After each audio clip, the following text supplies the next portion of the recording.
observo tudo isso com uma percepção muito clara de que a torcida do Vasco ela não tem a devida informação e ela também não está muito preocupada em ter a informação.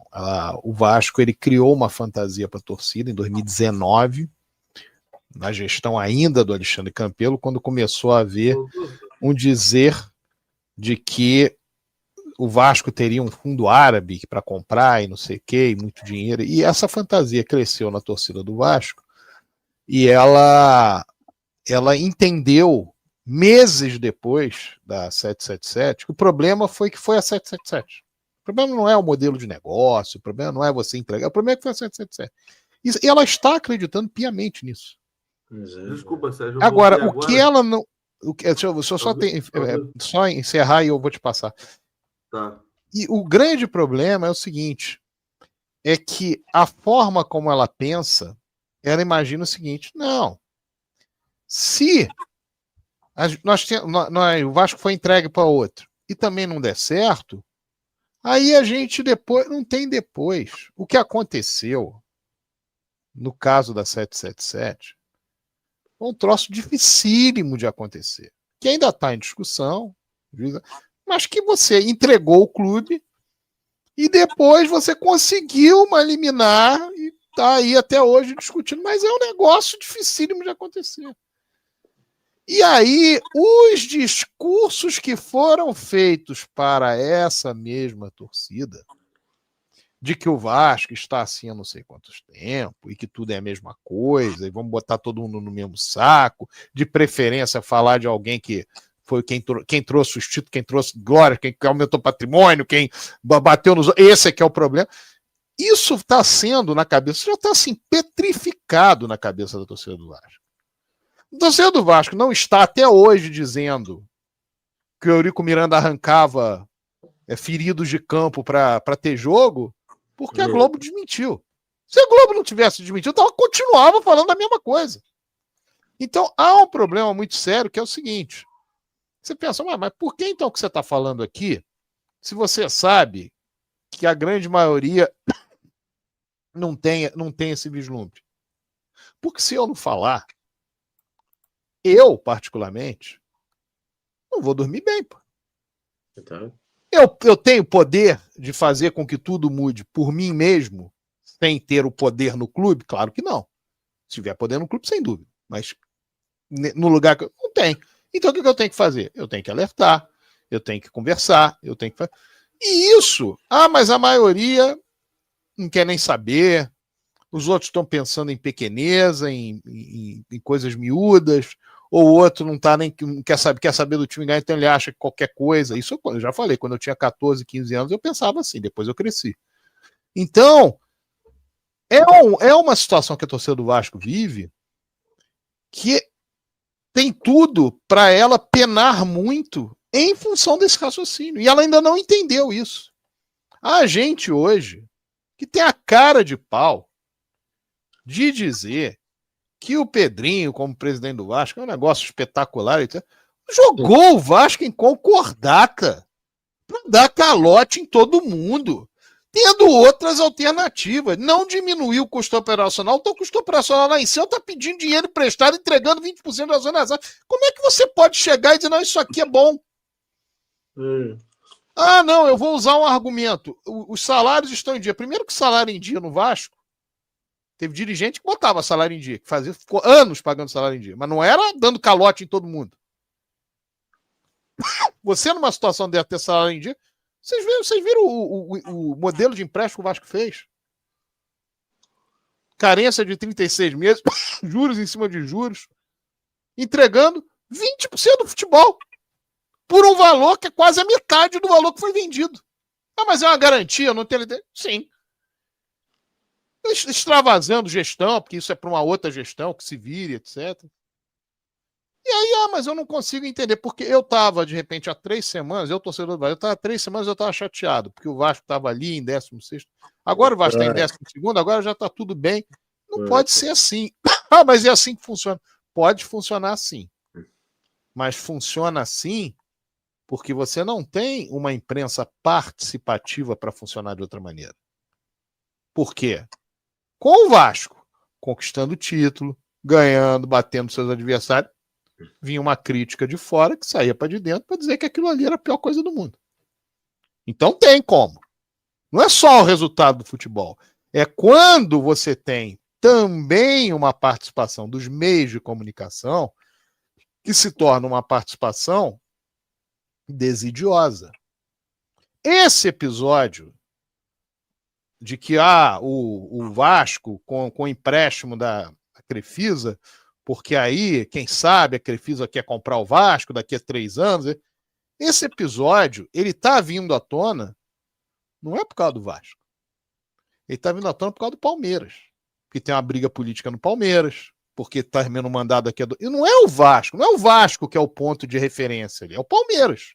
Porque senão, se fosse outro, ninguém falava nada. Agora, pergunta para ele se é lógico, pergunta para qualquer um deles, qualquer um que milita aí na imprensa, que é lógico você entregar 20% do seu futebol como garantia no empréstimo, dentro de uma concordata, no momento que você não está pagando rigorosamente ninguém com custo operacional lá em cima. Pergunta para algum deles. Se for o clube que eles têm simpatia, se for alguma coisa que mexa com eles, se eles dizem amém. Não dizem. Então, o que chega para o torcedor do Vasco é um retrato, é um recorte completamente diferente do que o bom senso mandaria que chegasse até ele. E à medida que o tempo vai passando, quanto mais hermético, quanto mais complexo, quanto mais confuso, quanto mais versões existem, mais ele põe na cabeça, é melhor entregar. Porque ele entende que no momento que você entrega, não há mais problema. Quando, na verdade, é exatamente no momento que você entrega que todos os problemas se tornam insanáveis. Porque você já entregou.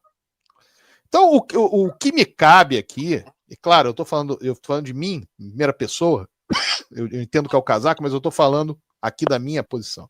O que me cabe é passar a informação, passar o que está acontecendo, minuciar, colocar detalhadamente para as pessoas buscarem raciocinar. Ah, mas eu não quero raciocinar. Eu quero que fique assim, que se dane.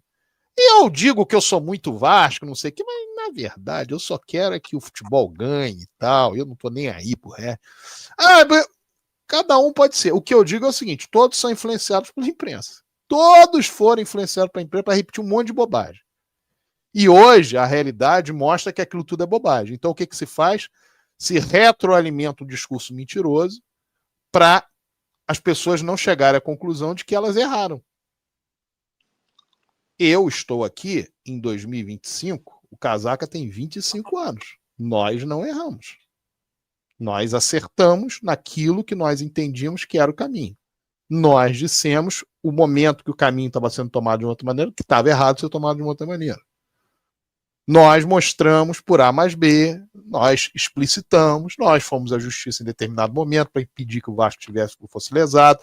Tudo isso nós fizemos. Continuamos fazendo.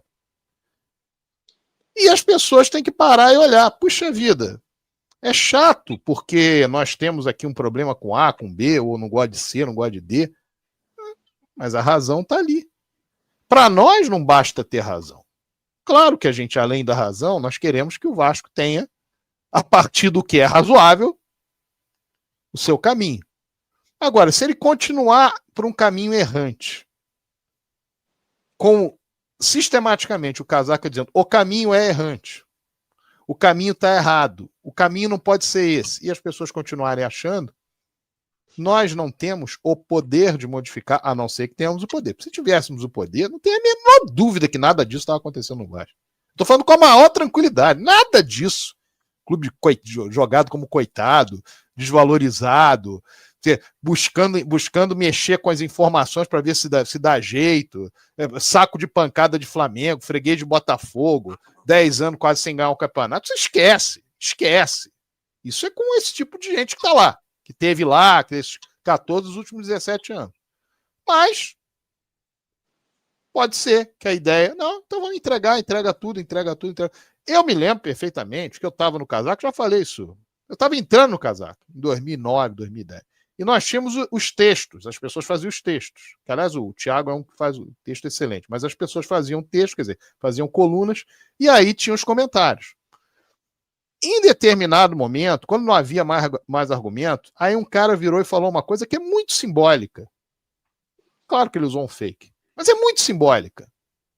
Ele virou e falou assim: eu prefiro o Vasco na série D, de dado, do que vocês voltarem, o Eurico voltar, e a gente nunca tinha ido, né? Mas, como você vai, nós tivéssemos, mas vocês voltaram, o Eurico. É isso. A gente que diz que é muito, eu sou muito, olha, bota, mas não quer que seja alguém que não tem simpatia lá. Eu quero que se dane quem tá lá. O Pedrinho não acertou quando tomou o controle acionário? O que nós fizemos? Todo mundo sabe que nós somos oposição. Quando teve a questão do potencial construtivo, tinha que ser pela lei para ter uma empresa. Nós não votamos para que tivesse a empresa e tal. Não votamos para as coisas posteriores, mas para aquilo votamos. Então eu não estou preocupado, porque eu sou Vasco. Eu não sou fulano de tal, Beltrano. Ah, mas você não apoiava o Eurico? Sim, porque eu via perfeitamente o que ele fazia, pô. Eu vivi antes, eu vivi durante, eu vivi depois e eu vi, pô. Então eu apoiava. Isso não quer dizer que eu concordava 100% das coisas, porque com 90% eu concordava. E no que eu discordava, eu falava com ele. Agora, o problema é que tudo que está dentro do Vasco, posterior a isso, está, ao longo do tempo, desfigurando o Vasco. E essa desfiguração do Vasco, ela não vai levar ao crescimento do Vasco. Vocês não vão conseguir inventar um outro Vasco. A história do Vasco, ela tem uma sequência, ela tem vários pontos de lógica nela. Claro que ela se desenvolve, mas ela tem conceitos. Se as pessoas querem, não, vamos criar uma outra coisa, não vai dar certo. E o que se tenta fazer, dando errado. Aí o que fez? O que se fez? Vamos criar, não dá certo. Vamos criar, não dá certo. Vamos criar, não dá certo. Gente, esse é o caminho que está sendo traçado. Então, solução A, havia antes de vender. Havia para não botar em concordata. Há agora. Mas só haverá se não acabarem com tudo. Estão tentando acabar com tudo. Estão tentando entregar São Januário para terceiros. Já tentaram botar São Januário para ficar para terceiros em 2022, quando jogaram aquela possibilidade, a obra de 300 milhões dava 50 para a associação e pronto. E o que está acontecendo agora, nessa concordata, é isso, o Vasco já não controla a sua dívida. Não é o Vasco que decide o que vai fazer, é uma administradora judicial e assembleia de credores. Então, eu estou entregando o Vasco como um todo. Ah, entregar é bom. Eu garanto a vocês que as consequências não são boas.